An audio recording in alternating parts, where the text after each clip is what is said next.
सचिनदादा गल्हाण यांच्या मार्गदर्शन व त्यांच्या साथमुळे मला हे सभापतीपद निवडून दिल्याबद्दल मी सर्वांचं खूप मनपूर्वक आभार आहे. सर्वात जास्त श्रेय हे माझ्या सासऱ्यांना श्री अशोक कुलकर्णी ज्यांनी 40 वर्ष लोकांना सेवा दिली, त्याचं फळ आम्हाला आज मिळाल्यासारखं झालेलं आहे. यासाठी मी सर्वांचा धन्यवाद. आगामी 2.5 वर्षामध्ये काय संकल्पना आहेत आपल्या पंचायत समितीत? संकल्प तर आहेच.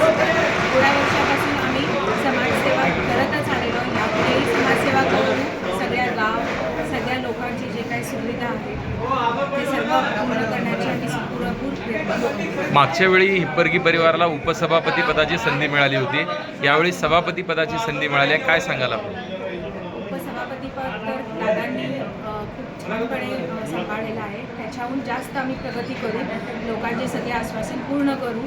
आमच्याकडून जेवढं शक्य आहे तेवढं सगळ्यांचं आम्ही साथ देऊ आणि त्यांचे जे काही इच्छा आहेत ते पूर्ण करू. धन्यवाद.